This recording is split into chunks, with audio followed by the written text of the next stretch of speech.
Hello, నేను మీ CS రావు. ప్రత్యేక తెలంగాణ కోసం సర్వశక్తులు ఒడినటువంటి ప్రొఫెసర్ కోదండరామ్ గారు మనతోటి ఉన్నారు. ఆయనతోటి ఇంటరాక్ట్ అవుదాం. తెలంగాణ రాష్ట్రం రాకముందు, వచ్చిన తర్వాత ఏంటనేది తెలుసుకునే ప్రయత్నం చేద్దాం. సార్ నమస్తే. సార్, తెలంగాణ వచ్చి 10 సంవత్సరాలు అయింది. సరే, ఆ పోరాటంలోకి వెళ్తే అందరికీ తెలిసిన చరిత్ర అది. దానికంటే తర్వాత జరిగినటువంటి 10 సంవత్సరాల తర్వాత జరిగినటువంటిది ఇప్పటివరకు ఏదైతే ఉందో, మీరు ఏదైతే అనుకున్నారో దానికి దగ్గరలో ఉన్నారా, దూరంలో ఉన్నారా? అంటే మాకు ఒక అంచనా అప్పుడే ఉంది. మనం తెలంగాణ రాష్ట్ర సాధన అనేది కేవలం ఒక మెట్టు మాత్రమే. మన లక్ష్యం అంతకంటే మించి తెలంగాణ అభివృద్ధి. ఆ అభివృద్ధి కూడా అందరి ప్రజలకు ఉపయోగపడగల అభివృద్ధి అయి ఉండాలి. జయశంకర్ గారు మాతో చెప్పిన మాట, తెలంగాణ అభివృద్ధి చెందాలి, ఫలితాలు అందరికీ దక్కాలి. ఇంక్లూజివ్ డెవలప్మెంట్ అని ఇంగ్లీష్లో అంటాం. తెలుగులో అట్లా ఒక పదం ఉందని నేను అనుకోవటం లేదు. అందరికీ మేలు చేసే అభివృద్ధి రావాలి. ఈ రెండవ దశ చేరుకోవటానికి మళ్ళీ మనం కొంత రాజకీయంగా క్రియాశీలకంగా ఉండి కొంత ఒత్తిడి పెడితే తప్ప సాధ్యం కాదు అని అనుకున్నాం. కాబట్టి ఉన్న పరిస్థితి అది. ఆ పరిస్థితుల్లో మరి మేము ఉన్నాము, ప్రయత్నం చేస్తూ ఉన్నాం. ఇప్పుడు ఈ విషయము లక్ష్యం చేరుకోవటానికి ఒక పోరాటం అనేది నడవాలి. అది మాకున్న అంచనా.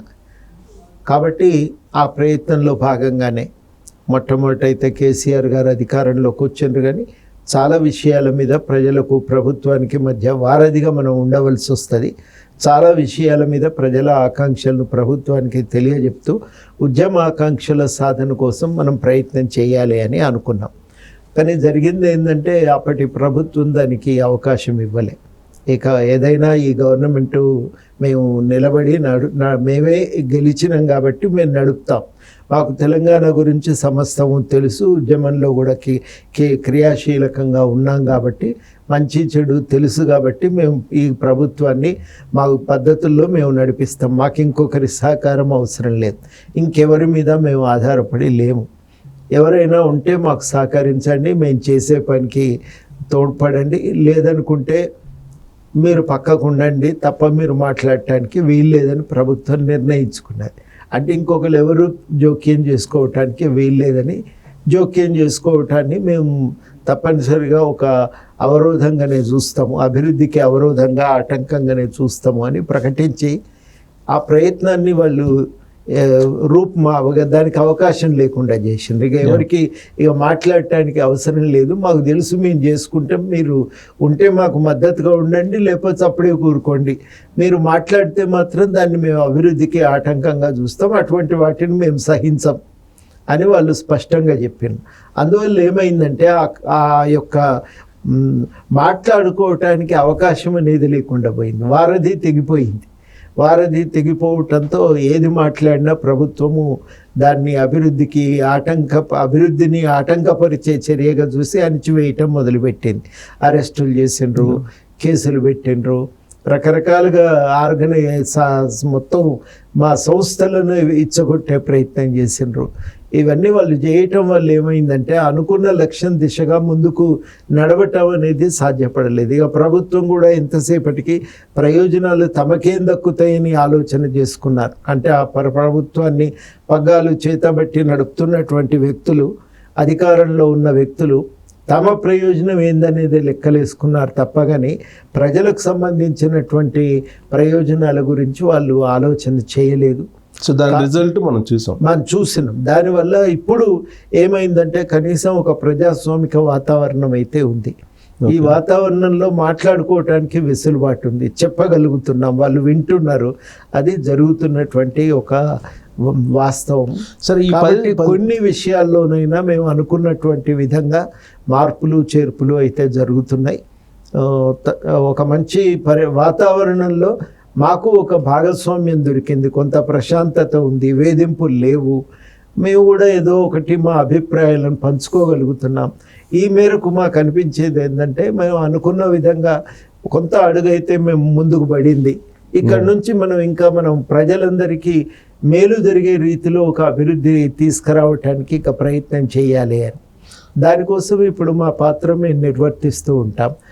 ఎంత మేరకు అవకాశం ఉంటే అంత మేరకు ప్రజలకు ప్రభుత్వానికి మధ్యన ఒక వారధిగా నిలిచి మా పాత్రను మేము నిర్వర్తించే ప్రయత్నం. అది నిరంతర ప్రక్రియ అనుకోండి, అది నిరంతర ప్రక్రియ. కానీ ఈ 10 yearsలో జరిగినటువంటి దాన్ని చూసిన తర్వాత కొంతమంది ఉద్యమకారులే వాళ్ళు వ్యాఖ్యానించినటువంటి వ్యాఖ్యలు ఏంటంటే సమైక్యవాదులే బెటరు ఈ కేసీఆర్ ఈ కల్వకుంట ఫ్యామిలీ కన్నా వాళ్ళ రూలింగ్ కన్నా అనేటువంటి అభిప్రాయాన్ని వ్యక్తం చేసినప్పుడు మీకు ఏమనిపించింది? ఒక ఉద్యమాన్ని ముందు నడిపించి తెలంగాణ సాధించినటువంటి పోరాట యోధునిగా. చాలాసార్లు అట్లాంటి వాదనలు వినిపించినప్పుడు చాలా వరకు మేము కూడా ఖచ్చితంగానే మాట్లాడినా అట్లాంటి అభిప్రాయాలను ఖండించినాం కూడా. విషయం ఏమవుతున్నది అని అంటే ఉద్యమ కాలంలో ఉన్న పరిస్థితిని చూసి వాళ్ళు సూత్రీకరించారు. ఉద్యమ కాలంలో ప్రభుత్వం తెలంగాణ ఉద్యమంలో ఉన్నాం కాబట్టి తెలంగాణ వాదులను గుర్తించింది, మాట్లాడింది, పోయి చెప్తే వాళ్ళు చేసిండ్రు కొన్ని పనులైనా అని. అది తెలంగాణ ఉద్యమ కాలంలో ఉద్యమ ప్రభావం వల్ల ఆ పాత్ర దక్కింది, ఆ అవకాశం దొరికింది. లేకపోతే అది సాధ్యమయ్యేది కాదు. ప్రతిరోజు ప్రతి సందర్భంలో అట్లాంటి ఉద్యమంలో నిలబడి సాధించుకోవటం అనేది సాధ్యం కాదు. కాబట్టే ప్రత్యేక రాష్ట్రం కావాలనుకున్నాం. మళ్ళీ ప్రత్యేక రాష్ట్రం ఇంకో పోరాటమే జరుగుతుంది అభివృద్ధి కోసం అని జయశంకర్ గారు అన్నారు కదా. కాబట్టి ఇట్లాంటి వ్యాఖ్యానాలు జాగ్రత్తగా చేయవలసి ఉంటుంది అని చెప్పి మేము మాట్లాడేది. చాలామంది కూడా మీరు అన్నది కరెక్టే. అంటే దాని ఉద్దేశం ఏంటంటే తెలంగాణ వద్దు అని ఎవరు అంటలేరు, తెలంగాణ కావాలి. కనీసం మనల్ని గుర్తించి ఆ ప్రభుత్వంలో వాళ్ళు విన్నారు. ఇప్పుడు ఈ ప్రభుత్వాలు మనం చేసిన పని తెలుసు కదా, మనం కనీసం వెళ్తే మాట్లాడటానికి కూడా అవకాశం ఇస్తలేరు, సమయం ఇస్తలేరని అప్పుడు అందరం కూడా చెప్పటం మొదలుపెట్టాం. అదొక సందర్భంలో వచ్చినటువంటి వ్యాఖ్య. అదేదో తెలంగాణకు వ్యతిరేకం అని చెప్పి మనం నిర్ధారించడానికి వీల్లేదు. ఇంకోటి ఏంటంటే అమరవీరులు ఎవరైతే ఉన్నారో సుమారు 1000 మంది దాకా చనిపోయారని చెప్పి ఉద్యమాలు చెప్పుకుంటూ వచ్చాం కదా. కానీ 2014 నుంచి 2023 ఎన్నికల మధ్యలో జరిగినటువంటి రైతుల ఆత్మహత్యలు అంతకన్నా త్రిబుల్ ఉన్నాయి అనేది వాదన. మరి దీన్ని ఈ 10 సంవత్సరాల పరిపాలనని ఎలా మనం వర్ణించాలి? 4-5 వేల దాకా రైతుల ఆత్మహత్యలు జరిగినాయి నాకు గుర్తున్నంత మేరకు. కాబట్టి 4 రెట్లు ఎక్కువ జరిగినాయి. ఈ పరిణామాలను కూడా దృష్టి పెట్టాలి అని చెప్పి మేము కేసు వేసినాం. అప్పుడు హైకోర్టులో కేసు వేసినాం.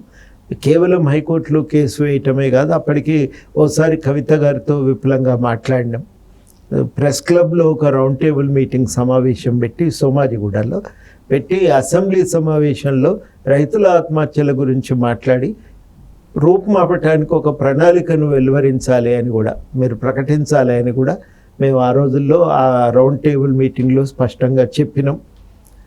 ఆ తర్వాతనే గవర్నమెంటు వాళ్లకు ఇచ్చేటువంటి నష్టపరిహారాన్ని పెంచి జీవోను జారీ చేసింది. దాని తర్వాత కూడా ఇంకా ఆత్మహత్యలను ఆపటానికి తీసుకోవాల్సిన చర్యల మీద కొంత దృష్టి పెట్టాలని మేము కోర్టుకు వెళ్ళి కోర్టును న్యాయం చేయమని అడిగినాం. కోర్టు జోక్యంతో ఒక చర్చ జరిగింది. 40 రైతు సంఘాలను పిలిచి మాట్లాడి వాళ్ళు ఇచ్చిన సూచనలను అమలు చేస్తామని కోర్టుకు హామీ ఇచ్చారు. కానీ అప్పుడు అవి అమలు కాలేదు. దానికోసం మేము హైదరాబాదులో కానీ తెలంగాణలో ఉన్న కొంత రైతుల పట్ల పట్టింపు ఉన్నటువంటి పెద్ద మనుషులందరినీ కలుపుకొని ఒక దీక్ష కూడా నిర్వహించినాం. కాబట్టి చేయవలసినంత ప్రయత్నము చేసినాం. అప్పుడు ఆ ప్రయత్నం అది కూడా సీరియస్, కానీ ఇది ఎంత ముఖ్యమో అది కూడా అంతే ముఖ్యమని వాటి పరిష్కారాని కోసం ఒక ప్రయత్నం చేసినాం. అప్పుడు వచ్చిన సూచనలు ఏంటంటే ఏకకాలంలో రుణమాఫీ జరగాలి ఒకటి, తర్వాత రైతు కమిషన్ ఒకటి వెయ్యాలి, రైతులకు ఆదాయ భద్రతను పెంపొందించే లక్ష్యంతో కమిషన్ పనిచేయాలని, ఇట్లాంటి పలు సూచనలు.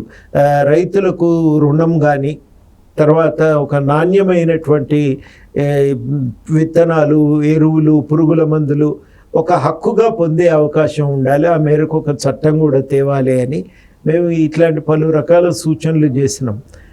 వాటిని అప్పుడు పాలకులు పట్టించుకోనే లేదు. కానీ వాటి ఒత్తిడి వల్ల జరిగిన ఒక పర్యవసానం ఏంటంటే రైతు బంధు వచ్చింది. వీటన్నింటి ఫలితంగా రైతు బంధు వచ్చింది, కొంత ఉపశమనాన్ని కలిగించింది. ఇంకా మనం చేసిన ప్రయత్నాల వల్ల ఈ మేరకైనా లాభం కలిగిందని మేము కూడా కొంత సంతోషపడ్డాం. కానీ ఇంకా అది ఒకటే కాదు, ఇంకా చాలా జరగవలసి ఉందని మాత్రం మేము అప్పటికే తీర్మానించుకున్నాం. ఉమ్మడి కార్యాచరణకు ప్రయత్నించినాం. అది అప్పటి పరిణామాలు. 2019 రిజల్ట్ తర్వాత కూడా కేసీఆర్ ఇప్పుడు ఏమంటున్నారంటే కాంగ్రెస్ పార్టీ ప్రజలను మోసం చేసి అనేక హామీలు ఇచ్చి వచ్చింది, ఇప్పుడు అసలు బీఆర్ఎస్ పార్టీ ఓడిపోయింది అని చెప్పి ప్రజలు తెలంగాణ సమాజం బాధపడుతుంది అని ఆయన అభిప్రాయం. ఆయన అట్లే మాట్లాడతాడు. ఇంకో రకంగా మాట్లాడితే మనం ఆశ్చర్యపోవాలి. తానంతా బాగా చేసినా ఇప్పుడు కాంగ్రెస్ అసలు ఏమి చేయలేకపోతున్నది అనేది ఆయన వాదన. కానీ ఈ మాట ఇప్పుడే కాదు అనవలసింది. ఒక 6 నెలలు కూడా గడవలే, అలా 3 నెలలు ఎన్నికల కోడే అమల్లో ఉన్నది. సమయం పడుతుంది కదా, సమయం పడుతుంది అనే విషయాన్ని అర్థం చేసుకొని ఆ విషయాలపైన మరి కొంత ఓపికగా తను ఒక ప్రతిపక్ష నాయకునిగా సూచనలు చేస్తే బాగుండేది. ఇట్లా జరిగితే బాగుంటుంది, ఈ విధానాలు తీసుకోండి, మీరు ఇక్కడ తప్పు చేస్తున్నారు అని సూచనలు చేసే పాత్ర ఆయన నిర్వర్తిస్తే తెలంగాణ ప్రజలకు మేలు జరుగుతుంది. నీకు ఇమ్మీడియట్గా ఒక రాజకీయ లబ్ధి పొందాలనే తాపత్రయం కంటే తెలంగాణ అభివృద్ధి అనే దాని పట్ల ఎక్కువ దృష్టి ఉండాలి. అది లేకపోవటమే కొంత బాధాకరమైన విషయం. సో ఆయన అసలు అసెంబ్లీకి రాకపోవడాన్ని ఎలా చూస్తారు? ఇప్పటి వరకు జరిగిన సమావేశాలకు రాలేదు ఆయన. ఇక అహంభావానికి పరాకాష్ట అది. ఇప్పుడు నేను అధికారంలో ఉంటే వస్తా, లేకపోతే నేను రాను అనేది అహంభావం కదా. సభ అంటే నిన్ను పంపించింది ఒక ప్రతిపక్ష నాయకుడిగా నీ పాత్రను నిర్వర్తించాలని చెప్పి సభకు నిన్ను ఎంపిక చేసినారు, ప్రజలు ఓట్లు వేసి గెలిపించారు, పంపించారు. ఆ పాత్ర నిర్వహించకపోతే ఎట్లా కుదురుతుందండి? ఆ పాత్ర పోషించాలి ఆయన. ఆ పాత్ర నిర్వర్తించకపోవటం అంటే బాధ్యత మర్చిపోయినట్టే లెక్క. సో తన పరిపాలనకి మ్యాండేటరీ ఈ లోక్సభ ఎన్నికల ఫలితాలు అని చెప్పి రేవంత్ రెడ్డి ఒక వ్యాఖ్య చేశారు లోక్సభ ఫలితాలు ప్రచారం సందర్భంగా. ఇప్పుడు ఆయన గెలుచుకున్నటువంటి స్థానాలను చూస్తే కాంగ్రెస్ పార్టీ మ్యాండేటరీ సరిపోయిందా? ప్రజలు మ్యాండేటరీ అంటే ప్రజల మ్యాండేటు ఒకటే కాదు కదా. అప్పటి వరకు సాగిన అదొకటి భాగం అయితే అప్పటి వరకు సాగిన బీఆర్ఎస్ పాలన మీద ఒక వ్యాఖ్య కూడా. దానికి 2 పార్శ్వాలు ఉంటాయి. 2 పార్శ్వాలకు ఒక వ్యాఖ్యలాగానే మొన్నటి ఎన్నికల ఫలితాలు అయితే వచ్చినాయి. ఒకందుకు ఏంటంటే బీఆర్ఎస్ ఓట్లు బీజేపీ కనుక వేయకపోతే కొన్ని చోట్ల చెప్పిండ్రు కూడా, మీరు అటు వేయండి ఓట్లు, మేము గెలవకపోయినా మంచిదే కానీ కాంగ్రెస్ గెలవద్దు అని ఓట్లు బీజేపీకి వేయించారు. అట్లా వేయించటం వల్ల కనీసం ఒక 2 చోట్ల అయితే బీజేపీకి లాభం జరిగింది. లేకపోతే ఏమయ్యేదంటే ఒక పైచేయిగా కొంత కాంగ్రెస్ ఉండటానికి అవకాశం ఉంది. సో 16% పడిపోయింది బీఆర్ఎస్ పార్టీ ఓట్ బ్యాంక్ మొన్న ఎలక్షన్స్లో పూర్తిగా. ఇప్పుడు అది వాళ్ళు చేసుకున్నటువంటి స్వయంకృత అపరాధమా లేదంటే పబ్లిక్లో ఉన్న బలమే అంత అనుకుంటున్నారా? స్వయంకృతాపరాధం, వాళ్ళు చేసిన తప్పిదము, వాళ్ళ వ్యూహాలు తప్పిదాలు, వాటన్నింటి వల్ల మరి ఏ కారణం చేతనో ఏ ప్రయోజనాలు ఆశించినరో మనకు తెలియదు. కానీ నిజంగా నేను చాలా చోట్ల నాకు ఈ మాట చెప్పిండ్రు. బీఆర్ఎస్ నాయకులు పూనుకొని తమ ఓట్లను బీజేపీకి మళ్లించారు. ఈ షిఫ్ట్ అనేది ఈ మార్పు అంటే ఓట్లను అటు మళ్లించే ప్రయత్నం ఏదైతే ఉందో అది కొంత బీజేపీకి లాభం చేసింది, కాంగ్రెస్ కొంత నష్టం చేసింది.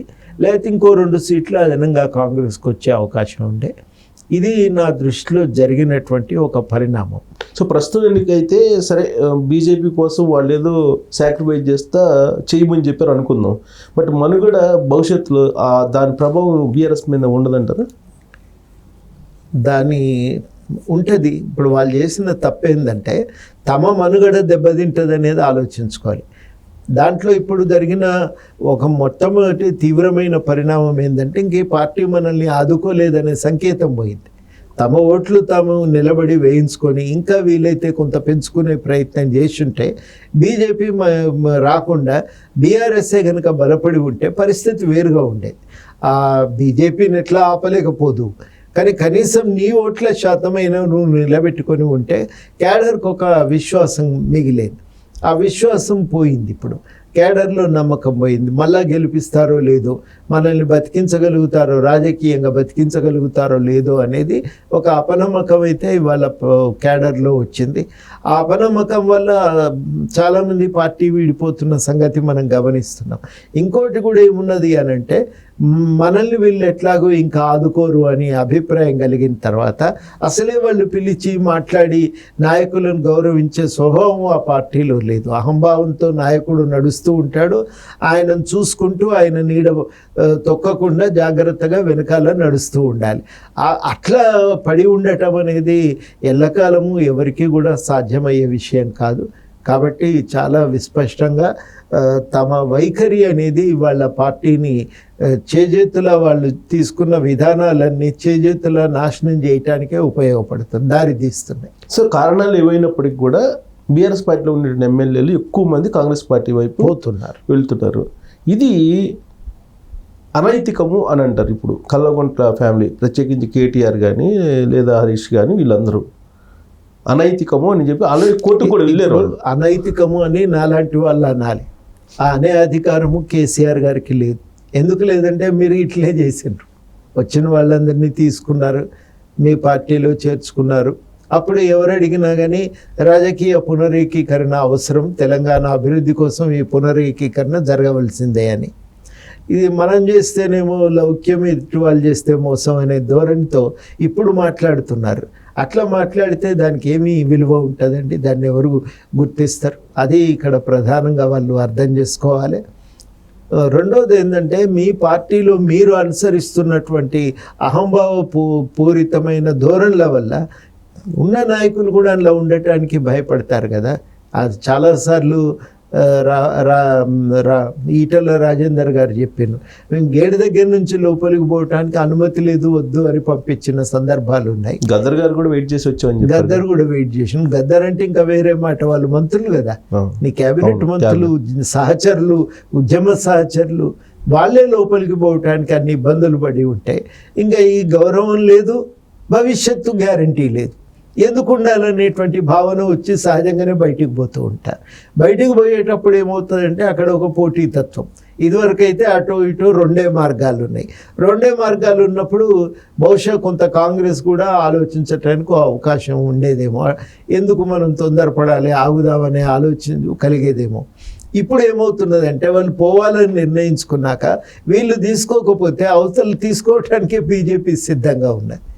మరి ఈ రాజకీయ పరిస్థితుల్లో తాము అవతలి శక్తిని ఎదగనీయటమా, తామే నిలదొక్కోవటమా, తామే కాపాడుకోవటమా, శక్తిని పెంచుకోవటమా అనే ప్రశ్న వస్తుంది.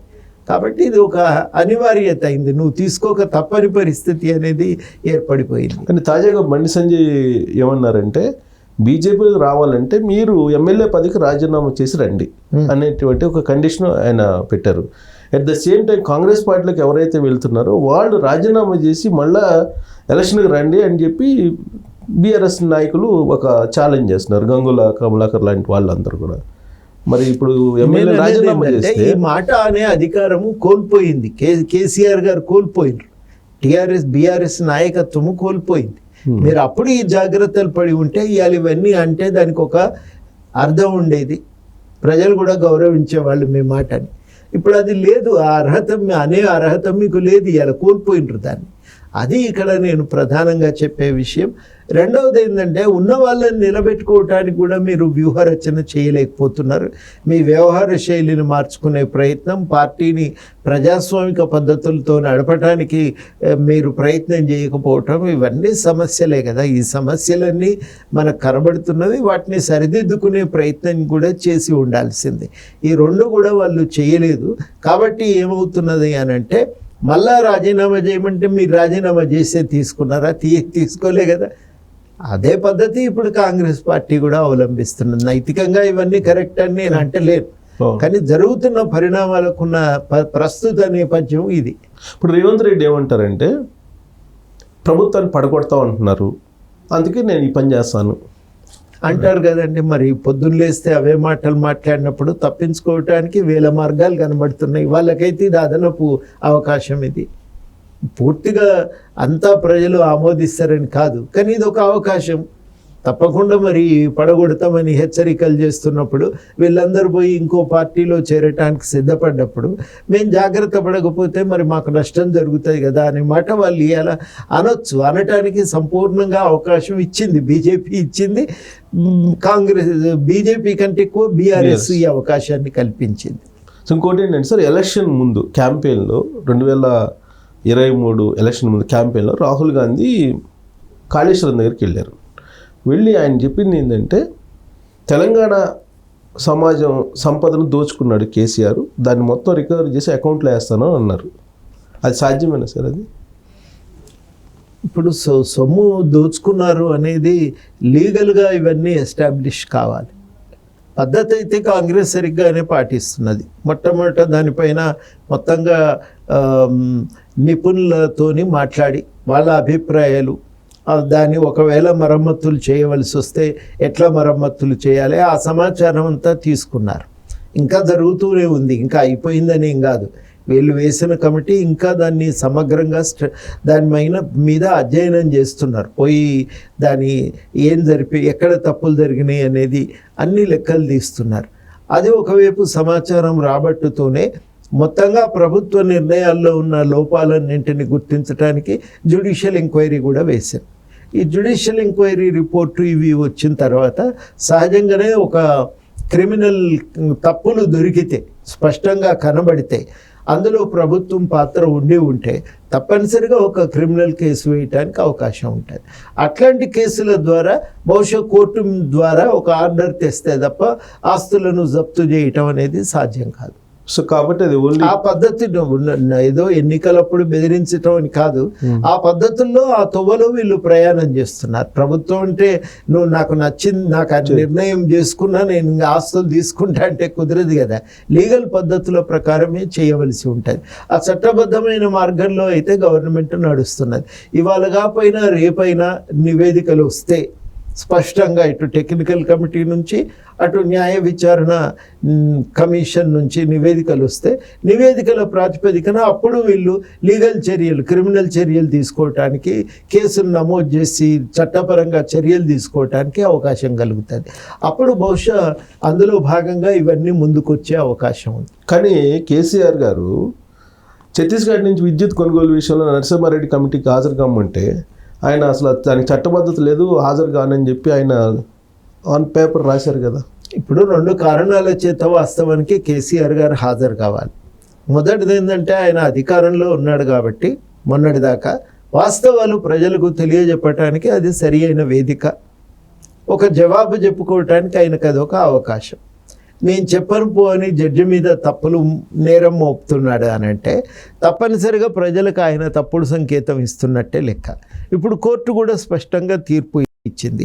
ఏముంది, వాళ్ళు ఏదో సమాచారం అడుగుతున్నారు, అదొక నిజ నిర్ధారణ కమిటీ, వాస్తవాలు వాళ్ళకి చెప్పాలి కదా, నువ్వు చెప్పడానికి ఇబ్బంది ఎందుకు అని కోర్టు కూడా తీర్పు చెప్పింది. చెంపపెట్టులాగానే ఉన్నది ఒక రకంగా కోర్టు తీర్పు. కనుక ఇది ఆయన చేస్తున్న తప్పిదం ఇది. అది జడ్జి మీద అభియోగం మోపి తప్పించుకునే ప్రయత్నము, అది ఇంకా పెద్ద తప్పిదం. ఇవాళ కోర్టు స్పష్టంగా చెప్పింది, నువ్వు చెప్పిన ఆరోపణలను రుజువు చేయటానికి ఏ సమాచారము లేదు కాబట్టి నువ్వు చేస్తున్న అభియోగాన్ని మేము కొట్టేస్తున్నామని చెప్పి వాళ్ళు కోర్టు స్పష్టంగా చెప్పింది.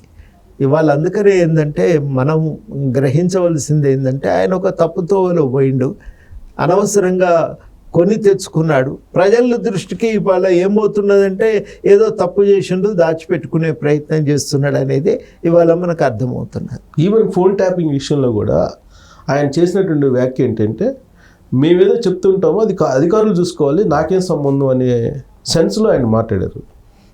కేటీఆర్ ఏమో 4-5 ఫోన్లు ట్యాప్ చేస్తే ఏమవుతుంది అని ఆయన వ్యాఖ్య చేశారు. ఏదైనా కానీ ఒక ప్రభుత్వం ఇక్కడనే మొత్తం గత ప్రభుత్వం చేసిన పెద్ద తప్పిదం ఏంటంటే, నేను అధికారంలో ఉన్న ప్రజల ఓట్లతో గెలిచి అధికారంలోకి వచ్చిన కాబట్టి నేనేమైనా చేయవచ్చును, నా అధికారానికి ఇంకా పరిమితులు లేవు అనే ధోరణిలో వాళ్ళు నడిచారు. అట్లాంటి ఒక అభిప్రాయంతో వాళ్ళు పనిచేసారు. అది కరెక్ట్ కాదు. అధికారంలో గెలిచిన వాడు చట్టానికి లోబడి ప్రజల పట్ల జవాబుదారీతనంతో అధికారాన్ని చెలాయించాలి. కానీ ఆ బాధ్యతను మర్చిపోయి వాళ్ళ అధికారాన్ని చెలాయించారు. అది చాలా పెద్ద తప్పు. దాన్ని ఇవాళ మనం మొట్టమొదట అర్థం చేసుకోవాల్సి ఉంది. రెండవది చాలా కీలకమైన విషయం ఏంటంటే తాను మన ఈ నిర్దిష్టమైన అంశానికి వస్తే భారత టెలిగ్రాఫ్ చట్టం ప్రకారం నువ్వు నడుచుకోవాలి. ఆ చట్టాన్ని తుంగలో దొక్కి నేను అవునాయా 4 ఫోన్లు, నీవెవరు? నీ అధికారం అనేది పూర్తిగా నీ ఇష్టానుసారంగా చెలాయించడానికి అక్కడ అవకాశం లేదు. చట్టం ఒప్పుకోదు. ప్రజాస్వామ్య సూత్రాలు అట్లాంటి పద్ధతులను అసలే అంగీకరించవు. కాబట్టి ఇలా చాలా కీలకమైందంటే అప్పటి ఆ ప్రభుత్వము ఆ చట్టాన్ని తుంగలో దొక్కింది.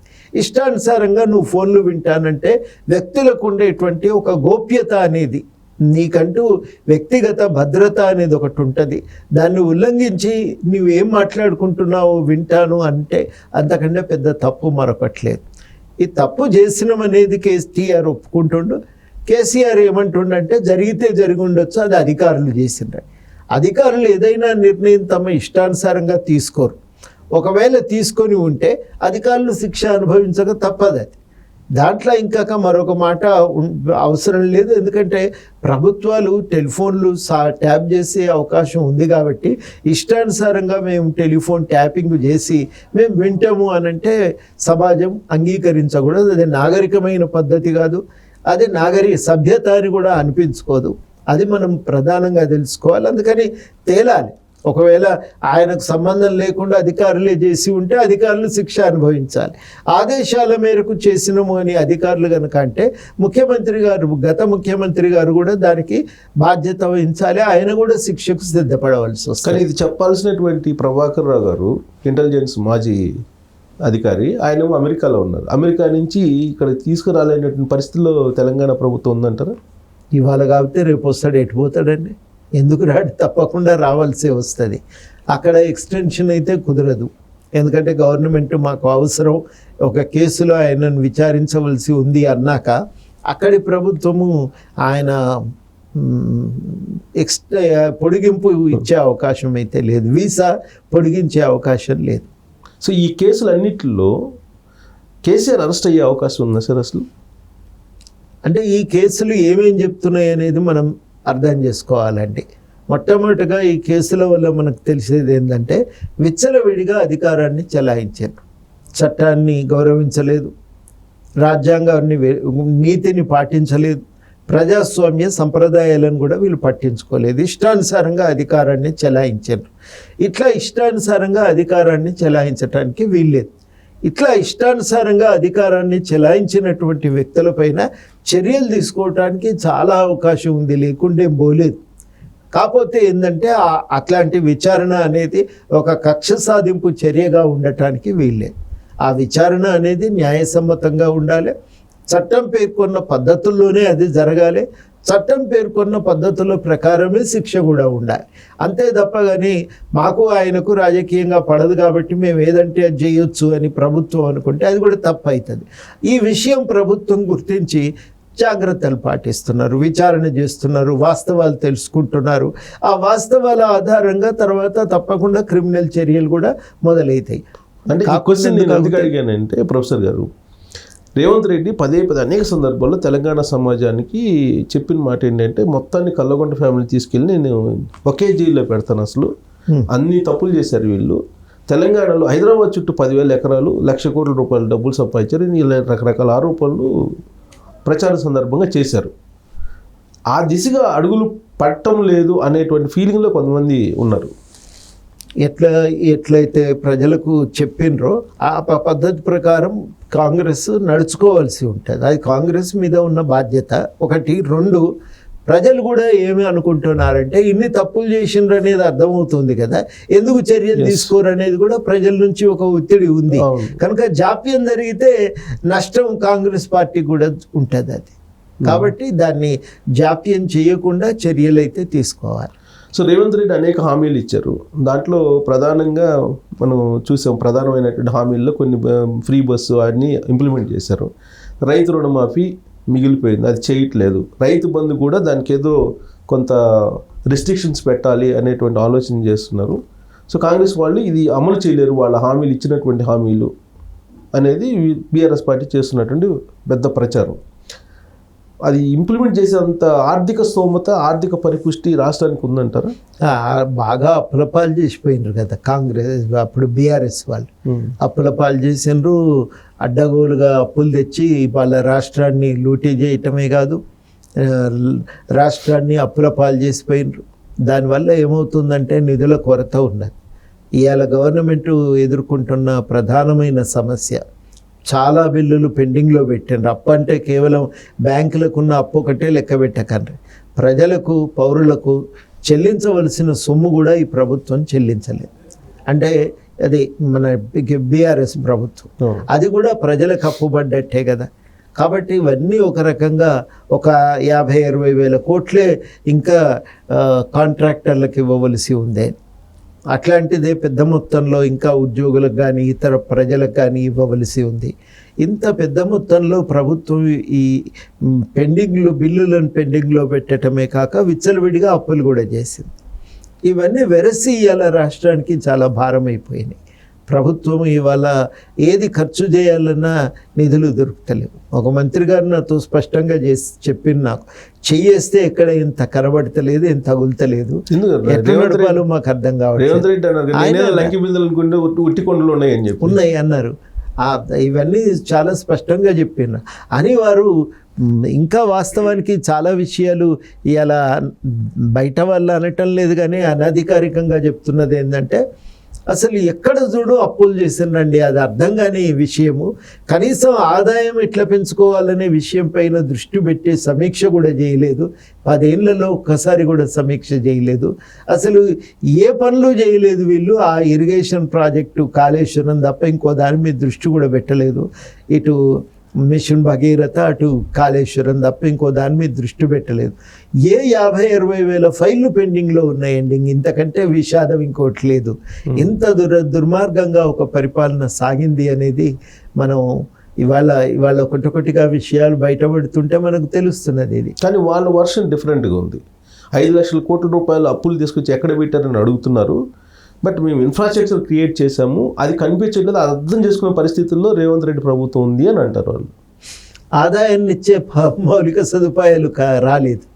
ఇప్పుడు విచిత్రం ఏంటంటే కాళేశ్వరం కట్టిండ్రు, ఒక చుక్క నీళ్లు వాడుకునే పరిస్థితి లేదు. మిషన్ భగీరథ జరిగింది. నిన్న ఏదో ఒక ప్రతిపక్ష పార్టీ ఎమ్మెల్యే గారే చెప్తున్నారు ఆదిలాబాద్లో. వాళ్ళు ఏమంటున్నారంటే ఆ నీళ్లు వాడుకునే పరిస్థితి లేదు, పాత వ్యవస్థ కుప్పగూలింది, కొత్త వ్యవస్థ నీళ్లు వాడుకునే పరిస్థితి లేదు. డాక్టర్లా నీళ్లు వాడకండి, బయట ఎక్కడ తెచ్చుకొని వాడండి, కానీ స్నానానికి వాడితే దురదలేస్తుంది, ఆ నీళ్లు వాడకండి అని డాక్టర్లు చెప్తున్నారు. అంటే మీరు సృష్టించిన మౌలిక సదుపాయం అని అంటున్నారు, కానీ ఆ సదుపాయాలు నిరుపయోగంగా మారిపోయినాయి. బూడిదలు పోసిన పన్నీర్ అయినాయి మీరు పెట్టిన పెట్టుబడి. అది జరిగినటువంటి వాస్తవం. ఇది అట్లే జరిగింది, అది అట్లాగే జరిగింది. మీరు విద్యుత్ రంగం మేము నిర్మాణాలు చేసినామని చెప్తే అవి కూడా రేపు నడిచే పరిస్థితి లేదు, కుప్పగూలిపోయే పరిస్థితే కనబడతా ఉంది. ప్రతి దగ్గర ఇంత లోపభూయిష్టంగా నిర్మాణాలు చేసి అవి ఎందుకు పనికి రాకుండా దుర్వినియోగంగా అవి మారిపోతూ ఉంటే నువ్వు దేని గురించి గొప్పలు చెప్తున్నావు? వీటి వల్ల ఒక దమ్మిడి ఆదాయం వచ్చే పరిస్థితి లేదు. వాస్తవానికి నీళ్ళు వచ్చి పంటలు బాగా పండి ఉంటే రైతులు మంచిగా పోయి బయట మార్కెట్లో తమకు కావలసినవన్నీ కొనుక్కుంటారు కదనండి. కొనుక్కుంటే పన్నుల రూపంలో ప్రభుత్వానికి బోల్డంత ఆదాయం వచ్చేది. కానీ మీరు ఆ ప్రయత్నం చేయలేదు. ఇలా నీళ్లు రావు, రైతులకు దానివల్ల ప్రయోజనము లేదు, రాష్ట్రానికి కావలసినటువంటి అవసరాలను అవి తీర్చలేకపోతున్నాయి, సాగునీటి అవసరాలు కానీ. ఇవన్నింటి వల్ల ఏం జరుగుతున్నది అని అంటే రాష్ట్రానికి వచ్చే ప్రయోజనం శూన్యం అని కాంగ్రెస్ పార్టీ చెప్తా అంటే కాంగ్రెస్ ఏమంటారంటే మాకు ఇచ్చి చూడండి అధికారం, మీకు పరిపాలన చేతగాక ఆ విధంగా కామెంట్లు చేస్తున్నారు, పవర్ కట్ చేస్తున్నారు, విత్తనాలు లేకుండా క్యూలో నిలబెడుతున్నారు రైతుల్ని అని చెప్పి వాళ్ళు వ్యాఖ్యానిస్తున్నారు. పవర్ కట్స్ ఏమవుతున్నాయి అక్కడ ఏమీ కావట్లేదు, కానీ ఈ రకంగా రాష్ట్రాన్ని మీరు బాధ్యత లేకుండా అడ్డగోలుగా ఆర్థికంగా దివాలా తీసి ఆ మాట అనటానికి అధికారం ఎట్లా ధైర్యం చేస్తారండి? అట్లా మాట్లాడకూడదు కదా. నువ్వే కుప్పగూల్చినావు, ఆర్థికంగా నష్టాన్ని పాలు చేసినావు, మొత్తానికి ఎక్కడికక్కడ సంస్థలకు చెల్లించవలసిన సొమ్ము కూడా చెల్లించలేని స్థితి. బకాయిలు ప్రభుత్వము విద్యుత్ సంస్థలకు బకాయి పడ్డది, ఆ పైసలు కూడా కట్టలేని స్థితి. అట్లా మీరు లెక్కలు తీస్తే ఇది 5-6 లక్షలతో ఆగే అప్పు కాదు, ఇంకెక్కువ ఉంటుంది ఇది. కానీ వాళ్ళు చెప్పేది ఏంటంటే ఆ రోజున 2014లో బాధ్యతలు స్వీకరించడానికి ఆ సమయానికి ఉన్నటువంటి బడ్జెట్ సైజు, ఇవాళ బడ్జెట్ సైజు 2023లో దిగిపోయినటువంటి బడ్జెట్ సైజు, ఆ రోజు ఉన్నటువంటి తలసరి ఆదాయం, ఇవాళ ఉన్నటువంటి తలసరి ఆదాయం, అలాగే భారతదేశంలో ఏ రాష్ట్రంలో లేనంతగా నెంబర్ 1 రాష్ట్రంగా మేము తీర్చిద్దాం, జీతాలు కూడా మేము హయ్యెస్ట్ ఇస్తున్నాం ఉద్యోగులకి అని చెప్తున్నారు. కానీ ఫస్ట్కి ఇవ్వలేకపోతున్నాం ఎందుకు, అది కూడా చెప్పాలి కదా, కారణం చెప్పాలి కదా. 50-60 వేల కోట్ల దాకా సుమారు నాకు తెలిసిన సమాచారం ప్రకారం కాంట్రాక్టర్లకు పెండింగ్ బిల్స్ ఉన్నాయి. ఉద్యోగులు వాళ్ళ సొంత ప్రావిడెంట్ ఫండ్ నుంచి వసూలు చేసుకోవాల్సిన డబ్బులు పెండింగ్లో ఉన్నాయి. ఎందుకు ఇట్లా జరిగింది? ఎందుకు మీరు కాళేశ్వరం 40% పనులు కూడా 50% పనులు కూడా కాలేదు, పెండింగ్లో ఉండిపోయినాయి. ఆ నీళ్లు వాడుకోలేని దుస్థితి ఎందుకు వచ్చింది? ఇదంతా ఇవన్నింటికి కూడా సమాధానం అయితే చెప్పాలి కదా. మీరు డబ్బులు ఖర్చు చేసిండ్రు, కాంట్రాక్టర్లు అవపడ్డారు, మీరు కూడా కొంత దానివల్ల లబ్ధి పొందిండ్రు. కానీ ప్రజలకు ఒరిగింది ఏంది మీరు చెప్పండి. మీరు అనేక పర్యాయాలు చెప్పినారు 2 ఏళ్లలో నల్ల అయితే నీళ్ళు వస్తాయని 15-16లో చెప్పిన ముచ్చట ఇప్పటికి కూడా చాలా ఊళ్ళల్లో అది పనిచేయట్లేదు, నీళ్లు రావటం లేదు. ఆదిలాబాద్ జిల్లాలో టౌన్లో మిత్రులు చెప్తా ఉండ్రి ఆ వాల్వ్ బ్రేక్ అయిపోయింది, దానికి ప్రత్యేకంగా ఆర్డర్ చేయటానికి నిధులు లేవు. అవి రానంత వరకు ఆదిలాబాద్ పట్టణానికి నీళ్ళు ఇవ్వగలిగే పరిస్థితి లేదు. అంటే ఇవన్నీ దాచిపెట్టి సగం విషయాలు చెప్పి మభ్యపెట్టే ప్రయత్నం చేస్తున్నది బీఆర్ఎస్. దానివల్ల వాళ్ళకు వచ్చే ప్రయోజనం ఉండదు. ఒకటొకటిగా విషయాలు వెలుగులోకి వస్తున్న కొద్దీ మీరు చెప్పే అబద్ధాలు నిలిచే అవకాశం లేదు. ప్రభుత్వంలో ఉన్నప్పుడు మీడియాను మేనేజ్ చేయగలిగినరు, వాస్తవాలు దాచిపెట్టగలిగినరు. ఇప్పుడు మాత్రం అది సాధ్యం కాదు. కానీ ఒక కొలమానం చెప్పారు కేసీఆర్ గారు. ఏం చెప్పారంటే తలసరి ఆదాయం ఆంధ్రప్రదేశ్ కన్నా ఎక్కువ చేయగలిగాను ఇక్కడ, 1. 2, ఆ రోజున ఆంధ్రాలో ఇప్పుడు ఇక్కడ తెలంగాణలో 1 ఎకరం అమ్మితే ఆంధ్రాలో 3 ఎకరాలు లెక్క ఏదో చెప్పారు. ఇప్పుడు ఆంధ్రాలో 100 ఎకరాలు వస్తుంది, ఇక్కడ ఎకరం అమ్మితే తెలంగాణలో. ఇంతకన్నా అభివృద్ధి ఏంటి అని అడుగు. ఇవి ఇండికేటర్స్ కావండి, ప్రపంచం ఒప్పుకుంటలేదు. 1974లో 75లో చర్చ మొదలైంది. తలసరి ఆదాయం అంటున్నారు. రాష్ట్రానికి ఉండే స్థూలమైన ఆదాయాన్ని మొత్తం జనాభాతో మనం దాన్ని భాగారం చేస్తే అప్పుడు తలా ఎంత ఉన్నది వస్తుంది అనేది లెక్క తేలుతుంది. కానీ అది అట్లా రాదు కదా. మన దగ్గర వచ్చే ఆదాయంలో 50% హైదరాబాదు, రంగారెడ్డి, మేడ్చల్ జిల్లాల నుంచి వస్తున్నది. ఈ జిల్లాలలో ఉన్నటువంటి తలసరి ఆదాయం ఉన్నంతగా ఆదిలాబాదు, మహబూబ్ నగర్ లేదు. అంటే చాలా స్పష్టంగా ఏంటంటే కొంతమందికి ఎక్కువ లాభం జరుగుతున్నది, కొంతమందికి అసలే లాభం జరగట్లేదు. అసమానతలు తీవ్రంగా పెరిగిపోతున్నాయి. ఇది ఈ లెక్కలకు ఉన్నటువంటి ప్రధానమైన పరిమితి. అందుకని దాన్ని ప్రధానంగా ప్రమాణంగా ఎవరు కూడా తీసుకుంటలేరు. రెండవది చాలా ముఖ్యమైన విషయం ఏంటంటే తెలంగాణలో ఎకరం అమ్మితే 100 ఎకరాలు ఇప్పుడు ఆంధ్రప్రదేశ్లో వస్తుంది. అది కూడా మీరు ప్రమాణం కాదు. డబ్బులు ఉండి హైదరాబాద్లో భూమి అమ్ముకునేటోళ్ళకి లాభం, కానీ హైదరాబాద్ దాటి మీరు పోతే ఏ మంచిర్యాల జిల్లాకు పోతే అదే విలువ ఏం లేదు. అక్కడ కూడా ఇప్పుడు విలువ పెరిగింది. 5-10 వేలకు ఎకరం అమ్మిన చోట అక్కడ కూడా ఇప్పుడు విలువ పెరిగింది. ఎంత పెరిగినా వ్యత్యాసం అనేది చాలా తీవ్రంగా ఉంది. రెండవది. మూడవది ఏంటంటే అభివృద్ధికి ఇతర ప్రమాణాలను జోడించింది ఐక్యరాజ్య సమితి. అభివృద్ధి అంటే కేవలము ప్రజల భాగస్వామ్యంతో ప్రజలకు మేలు చేసేటువంటి రీతిలో జరిగిన అభివృద్ధిని అభివృద్ధి అంటామని. దానికి అమర్త్య సేన్ లాంటి వాళ్ళు ఏమన్నారంటే మనిషి నిండుగా జీవించాలి, నిండుగా ఎదగాలి అని అంటే అప్పుడు మనిషికి చాలా అవసరాలు ఉంటాయి, అవసరాలన్నీ తీరినప్పుడే అభివృద్ధి జరిగినట్టు లెక్క. విద్య, వైద్యం, బట్ట, ఇల్లు, ఇట్లాంటివన్నీ సౌకర్యాలు కూడా కల్పించగలగాలి. కానీ వాళ్ళ రాష్ట్రంలో మనం విద్యాపరంగా భారతదేశంలోని అన్ని రాష్ట్రాల కంటే అట్టడుగున ఉన్నాం. వైద్యం పరంగా చాలా ప్రమాణాలు కనుక మనం చూస్తే చాలా వెనుకబడిపోయి ఉన్నాం. ఇవన్నింటినీ మనం మర్చిపోయి అభివృద్ధి జరిగింది అని లెక్కలు చెప్తే ఏం ప్రయోజనం అండి? కానీ మీరు అన్నట్టు అమృత్ సేన్ గారు చెప్పింది ఏంది, హ్యూమన్ ఇండెక్స్ని బెంచ్ మార్క్ తీసుకుని ఆయన చెప్పారు. కానీ ఏ రాష్ట్రం అది తీసుకోలేదు. జాతీయ స్థాయిలో కూడా తలసరి ఆదాయం అని అంటే అందరిది కలిపి కౌంట్ చేస్తారు కదా.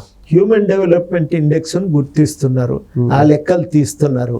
ఆ లెక్కలు ఎందుకు రావు? అన్నిటికంటే మించి ఏంటంటే పోయిన 4 ఏళ్లలో రాష్ట్ర ప్రభుత్వం గణాంకాలను విడుదల చేయలేదు, అచ్చు వేయలేదు, ఏ ఒక్క పుస్తకం కూడా బయటికి రాలేదు.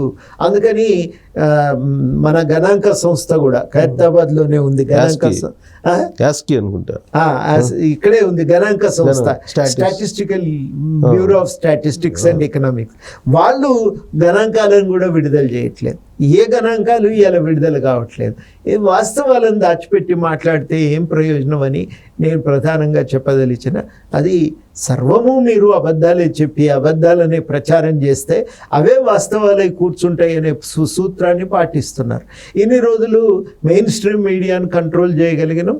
ఇప్పుడు సోషల్ మీడియాను కంట్రోల్ చేసి మనం అబద్ధాలను వ్యాప్తి చేస్తే అవి వాస్తవాలై కూర్చుంటాయి అని చెప్పి మీరు ఒక ప్రయత్నంతో వ్యూహంతో పోతున్నారు. కానీ ప్రజలకు ఇవి అర్థమవుతాయి కదా, వాళ్ళ జీవితం వాళ్ళకు తెలుస్తుంది కదా, అర్థమవుతాయి కదా.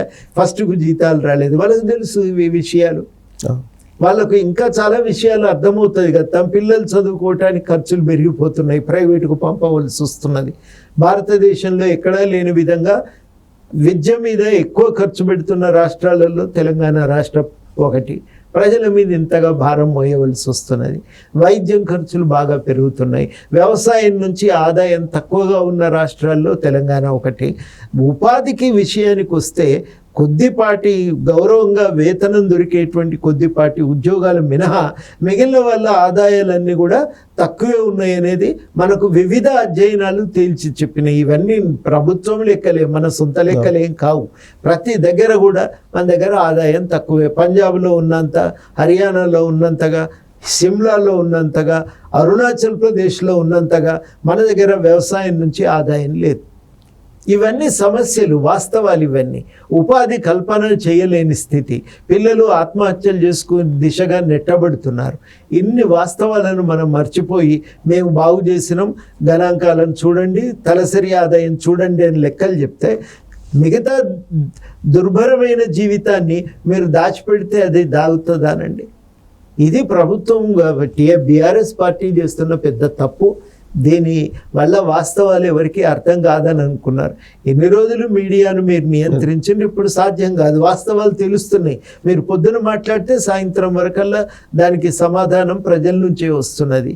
విద్యార్థులు, యువకులు ఇట్లాంటి వాళ్ళే అందజేస్తూ ఉన్నారు. సో ఇప్పుడు రేవంత్ రెడ్డి ముఖ్యమంత్రి అయిన తర్వాత ఒక తీవ్రమైనటువంటి ఉద్యమం లాగా రూపుదిద్దుకునే క్రమంలో ఇప్పుడు నిరుద్యోగ సమస్య ఆల్రెడీ వాళ్ళు స్టార్ట్ చేశారు. వారం క్రితం అతను నిరాహార దీక్ష చేసి తర్వాత అతన్ని మళ్ళీ స్వచ్ఛందంగా మానుకున్నట్టున్నారు. ఆ నిరుద్యోగ సమస్య అనేది ఇంకా ఫ్లేవర్ అవుతూ ఉంది యూనివర్సిటీల్లో. గతంలో ఉద్యమం కూడా యూనివర్సిటీల నుంచి పుట్టింది. ఇప్పుడు మళ్ళీ యూనివర్సిటీని బేస్ చేసుకొని కాంగ్రెస్ పార్టీ ప్రభుత్వానికి వ్యతిరేకంగా ఒక ఉద్యమ నిర్మాణం జరుగుతున్నట్టు మీకు అనిపించట్లేదా?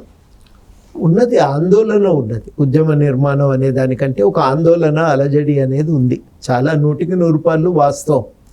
ఇక్కడ చాలా కీలకంగా మనం గ్రహించాల్సింది ఏంటంటే సమస్య స్వభావం మారింది. కేసీఆర్ కాలంలో ఏంటంటే నోటిఫికేషన్లే వేయలే, నోటిఫికేషన్లు వేయండి అని అడగాల్సి వచ్చింది. ఇప్పుడు ఈ ప్రభుత్వం నోటిఫికేషన్లు ఇవ్వటమే కాదు, క్యాలెండరే విడుదల చేస్తాము అని వాళ్ళు అంటున్నారు.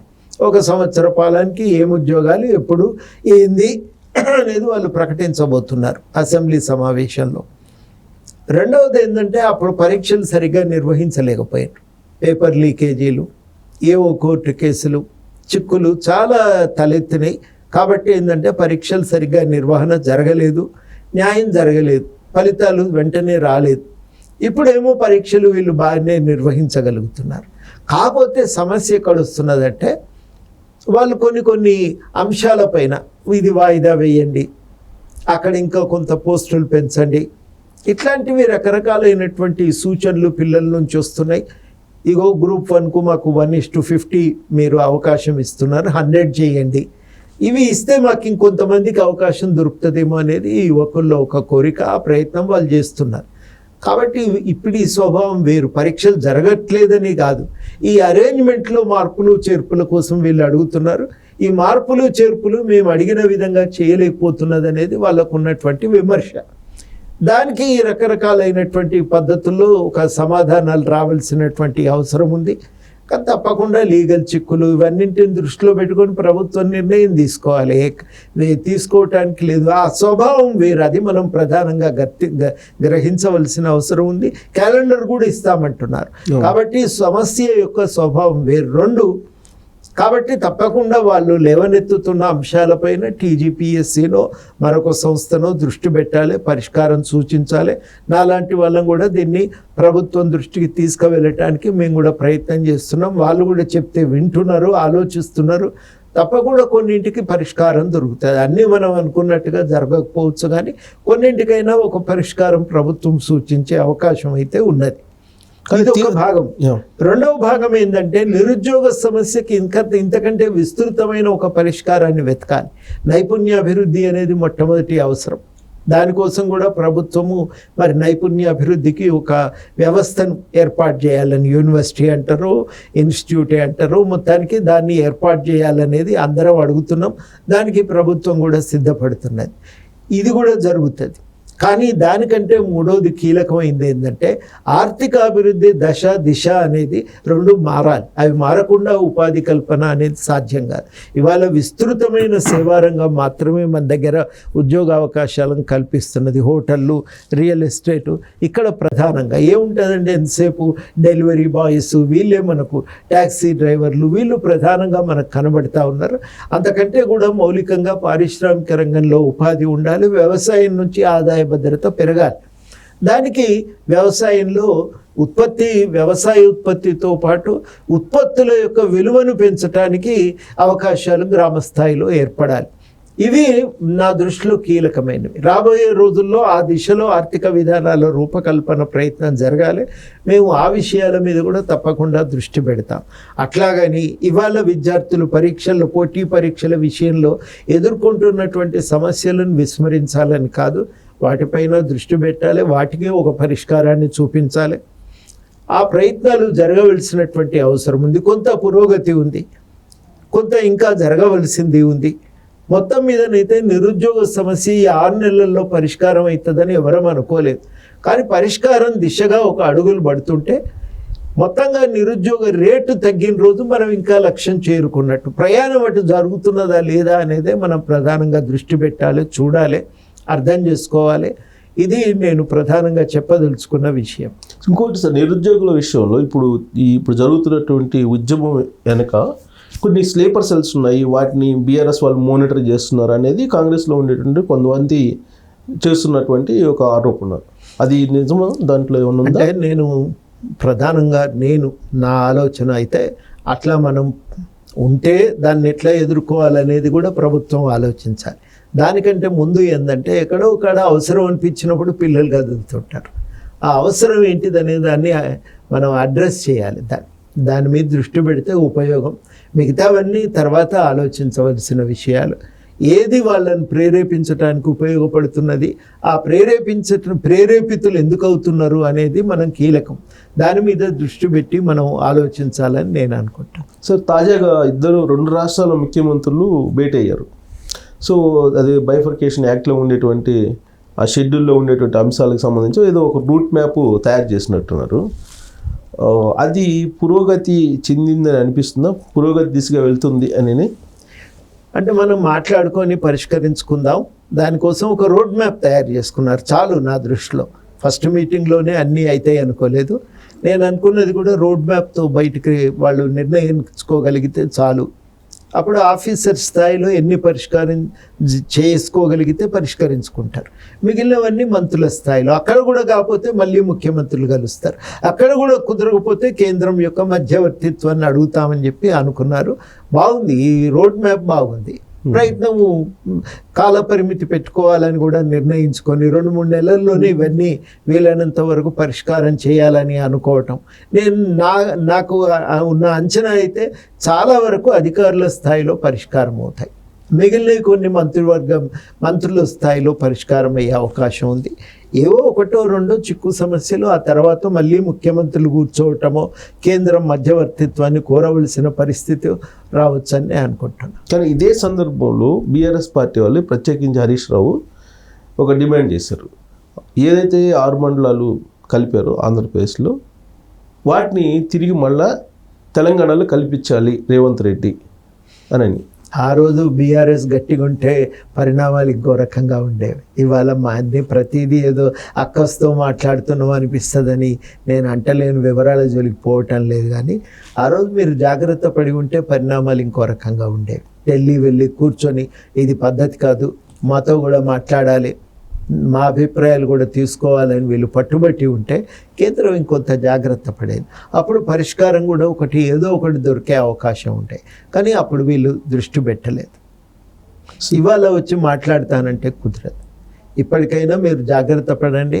మీరు ఏం చెప్పదలుచుకున్నారు? ఒక రాజకీయంగా నేను కూడా పై చేయి కావాలి అనే ఆలోచనతో వ్యవహరిస్తే లాభం లేదు. ఒక రాష్ట్రాభివృద్ధి లక్ష్యంగానే బాధ్యత గల ప్రతిపక్షం పనిచేయాలి. ఆ బాధ్యతగా వాళ్ళు కనుక వ్యవహరిస్తే చాలా లాభం జరుగుతుంది. సండే మీటింగ్ అనగానే, ఆ రోజున మీటింగ్ ఇద్దరు సీఎంలు మీటింగ్ అనగానే అందరూ చాలా ఆసక్తిగా చూస్తారు 2 రాష్ట్రాల ప్రజలు. కానీ బీఆర్ఎస్ పార్టీకి సంబంధించిన కొంతమంది మాత్రం చంద్రబాబు నాయుడు ఫోటోలకి చెప్పులు వేయటం, చెప్పులతో కొట్టడం, ఇలాంటి దృశ్యాలు కనిపించాయి. దాన్ని ఏమంటారు? ఆయన రాష్ట్రానికి ప్రతినిధిగా వచ్చిండు కాబట్టి ప్రతినిధిని గౌరవించటం మన సంప్రదాయం. అది మంచిది కాదు. అట్లాంటి పద్ధతులు పనికిరావు. ఏదన్నా దృష్టికోణం ఆ రాష్ట్రానికి ఉంటే దాన్ని ఎదుర్కొనటానికి రాష్ట్ర ప్రభుత్వం ఏం చేయాలో మన ప్రభుత్వంతో మాట్లాడాలి. అట్లా చేస్తే ఇప్పుడు కీలకం ఏంటంటే సమస్యలు పరిష్కారం కావాలండి. జటిలం అయితే వచ్చేది ఏం లేదు, నష్టం. 10 ఏళ్ళుగా ఆస్తులు అన్నీ కూడా బ్యాంకుల్లో నిలిచిపోయినాయి. నగదు నిల్వలన్నీ బ్యాంకుల్లో మిగిలిపోయినాయి. ఏమొస్తుందండి అట్లా మిగిలిపోతే? దాన్ని బయటికి తెచ్చి ఉపయోగించుకోవాలి. సంస్థల విభజనను పూర్తి చేసి వాటిని సరిగ్గా ఉపయోగించుకోవాలి. ఆ ప్రయత్నం జరగాలి కదా. ఇప్పుడు అది చంద్రబాబు నాయుడిని బూచిగా చూపించి రాజకీయంగా ఎదగాలనే ప్రయత్నం బీఆర్ఎస్లో కనిపిస్తుందా మీకు?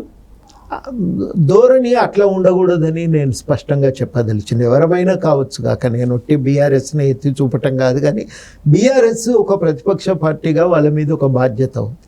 మీరు ఈ సమస్యల పరిష్కారానికి 10 ఏళ్ళు కృషి చేయవలసింది చేయలేదు.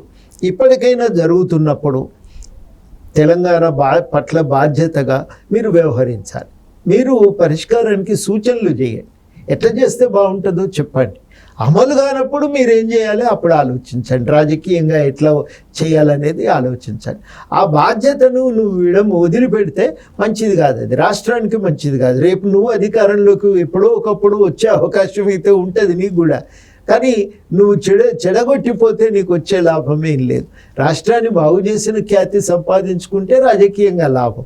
చెడగొడితే ఏమొస్తుందంటే మంచి చేసే ప్రయత్నం మీ చేతుల్లో ఇంకా ఉంది, పోలేదు. ఆ ఉన్నదాన్ని సరిగ్గా వినియోగం చేయమని నేను చెప్పదలిచాను. ఈ మీటింగ్కి సంబంధించి సారాంశం ఆల్రెడీ రూట్ మ్యాప్ అవన్నీ క్లియర్గా అన్ని పేపర్లో వచ్చినాయి. కానీ బీఆర్ఎస్ పార్టీకి సంబంధించి సోషల్ మీడియాలో కానీ, వైఎస్ఆర్ కాంగ్రెస్ పార్టీ సోషల్ మీడియాలో కానీ వచ్చినటువంటి సారాంశం ఏంటంటే, బహుశా మీరు సోషల్ మీడియాలో ఫాలో అవుతారేమో, చూడలేదేమో, అందుకే నేను చెప్తున్నాను సార్. మీరు ఫాలో అయితే టైం కూడా మీకు ఉండదు కాబట్టి నేను చెప్తున్నా. ఇక్కడ బీఆర్ఎస్ వాళ్ళ సోషల్ మీడియాలో ఏంటంటే, మొత్తం రేవంత్ రెడ్డి చంద్రబాబు నాయుడికి రాసిస్తున్నారు, గతంలో పరిచయాలు ఉన్నాయి, తెలంగాణ సంపదను రాసిచ్చేస్తున్నారని వీళ్ళు మొదలుపెట్టారు. వాళ్ళు ఏం చేశారు, వైఎస్ఆర్ కాంగ్రెస్ పార్టీ వాళ్ళు చంద్రబాబు నాయుడికి కొన్ని డిమాండ్లు పెట్టాడు రేవంత్ రెడ్డి. ఆ తీర ప్రాంతాల్లో ఉండేటువంటి ఓడరేవులన్నింటిలో భాగం అడిగారు, ఇస్తానన్నాడు చంద్రబాబు నాయుడు. తిరుపతి దేవస్థానంలో సగభాగం ఇస్తానన్నాడు చంద్రబాబు నాయుడు రేవంత్ రెడ్డికి. ఇలాంటి కామెంట్స్ సోషల్ మీడియాలో గత 2 రోజుల నుంచి వైరల్ అవుతున్నటువంటి న్యూస్. వీళ్ళు అడగరు, వాళ్ళు ఇవ్వరండి. ఎందుకు ఈ మాటలు మాట్లాడితే లాభమే ఉంది?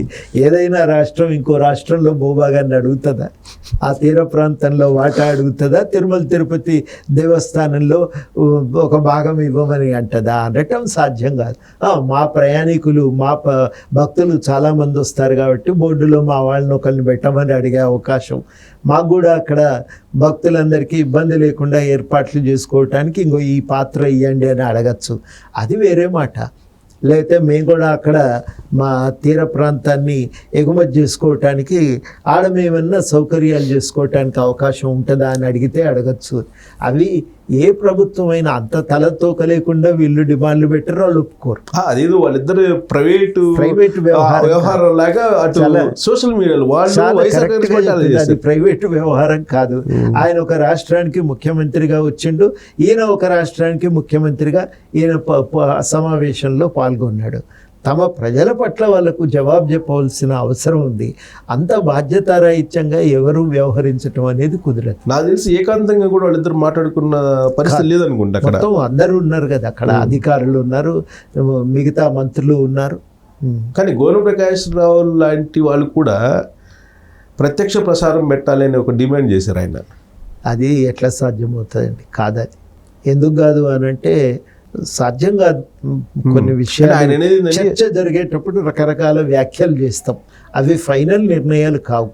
అవన్నీ కూడా బయట పెట్టుకోవాల్సిన అవసరం లేదు. సో ఆయన అనేది ఏంటంటే 2 దేశాల ప్రధానమంత్రులు 2 దేశాల అధ్యక్షులు కలిసినప్పుడే ప్రత్యక్ష ప్రసారం పెడతారు, వీళ్ళు ఎందుకు పెట్టరు, ఏదో రహస్యం ఉంది అని అంటారు. అనుమానం ఆయన డిమాండ్, ప్రత్యక్ష ప్రసారం పెడితే అనుమానాలు ఉండవు అని. కొంత పారదర్శకంగా ఉండాలని అడగచ్చును, కానీ బహిరంగ పెట్టమంటే కాదు. అది పబ్లిక్ డిబేట్ కాదు కదా. ఇది మాట్లాడుకునేటప్పుడు చాలా విషయాలు చర్చలోకి వస్తుంటాయి, అన్నీ బహిరంగంగా చెప్పేటివి ఉండయి. ఆ జాగ్రత్త మనం కూడా పాటించాలి. సో ఈ మీటింగ్ అయిపోయిన తర్వాత తెలంగాణలో తెలుగుదేశం పార్టీ చాలా యాక్టివ్ అవుతుంది. చంద్రబాబు నాయుడు మీటింగ్ పెట్టేశారు. ఇక్కడ యాక్టివ్ తెలుగుదేశం పార్టీని చేయడానికి రేవంత్ రెడ్డి పరోక్షంగా సహకరిస్తున్నారు అనేది ఇంకొక వాదన బయటకు వచ్చింది తాజాగా. తెలుగుదేశం అంత తొందరగా పునరుద్ధరణ కాదు. పాత బేస్ చెదిరిపోయింది. అది చెదిరిపోయింది. ఇప్పుడు ఆంధ్ర ప్రాంతానికి ముఖ్యమంత్రి, ఆయన మీద మన తెలంగాణ ఏర్పాటుకు సహకరించలేదనే అభియోగం ఉంది. కాబట్టి అందువల్ల అదంత సులభంగా అయ్యే పని కాదు. అదేదో రేవంత్ రెడ్డి దానికి మంగళహారతులు బట్టి చేద్దామన్నా అది అయ్యేది కాదు. ఆ విషయం రేవంత్ రెడ్డి గారికి తెలుసు కాబట్టి దాన్ని వదిలిపెట్టి కాంగ్రెస్లోకి వచ్చిండు.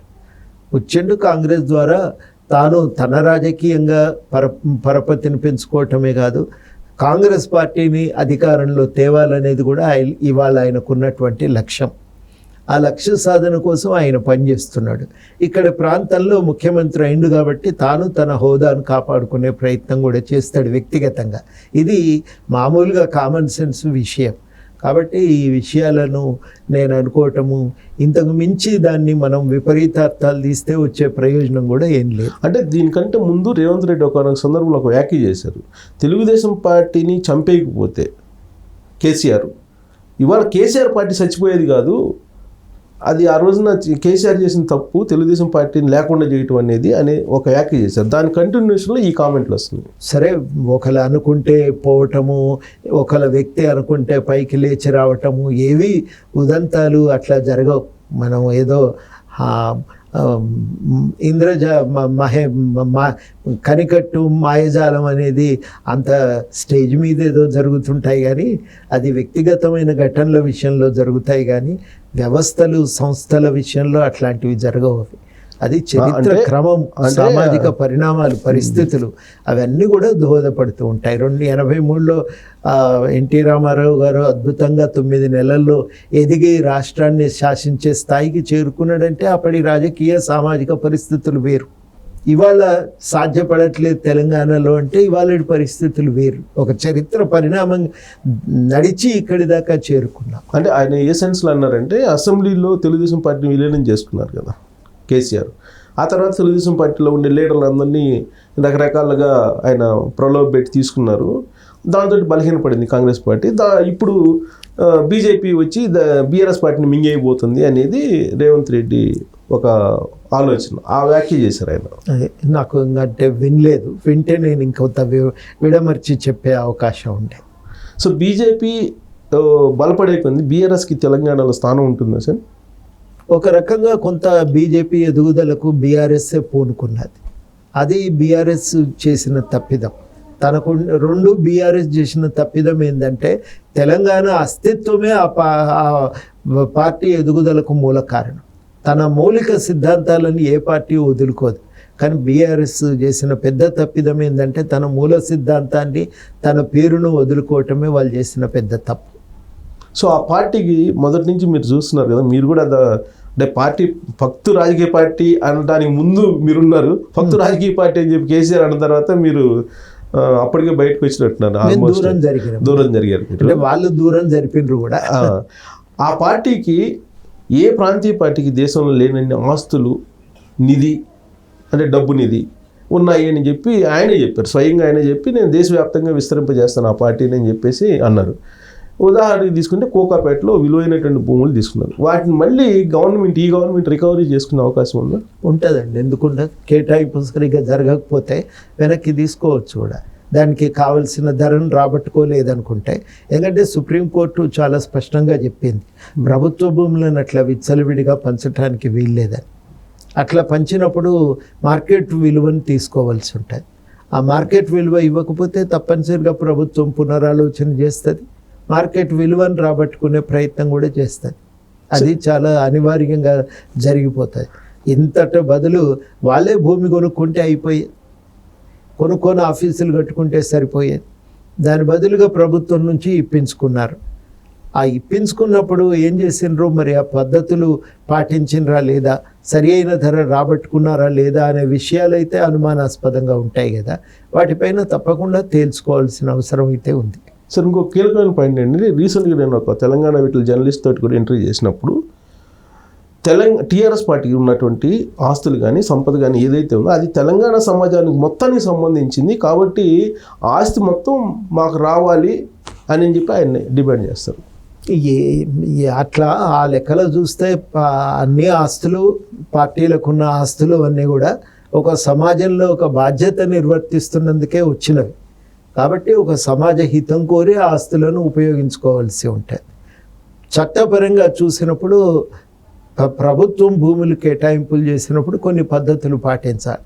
ఆ పద్ధతులను పాటించి వాళ్ళు ఆ బాధ్యతగా తమ దాని పట్ల అంటే ఆస్తులు ప్రభుత్వం నుంచి పొందినప్పుడు వాళ్ళు ఏ నియమాలను పాటించాలో వాటన్నింటిని పాటించాలి కదా. అది మీరు చెప్పింది రాజకీయ పార్టీ సందర్భంలో. ఇక్కడ ఉద్యమ సంస్థ అంటాడు అతను. ఉద్యమ సంస్థగా వచ్చింది అప్పుడు ఒక బంజారా హిల్స్ భవనమే. మిగతావన్నీ తర్వాత వచ్చినాయి కదా, మిగతావన్నీ తర్వాత సంపాదించుకున్నదే కదా. అవన్నీ ప్రభుత్వంగా ఉన్నప్పుడు కేటాయించుకున్నవి ఫక్తు రాజకీయ పార్టీ అన్నాక. కానీ అప్పుడు మనవి చెందకుండా కాకపోతాయి అంటే అట్లా కాదు. నువ్వు సమాజంలో ఒక సంస్థగా నీకు ఇచ్చిండ్రు, ఆ బాధ్యతలు ఏం తప్పిపోవని నేను చెప్పదలుచుకున్నాను. మొదటిది.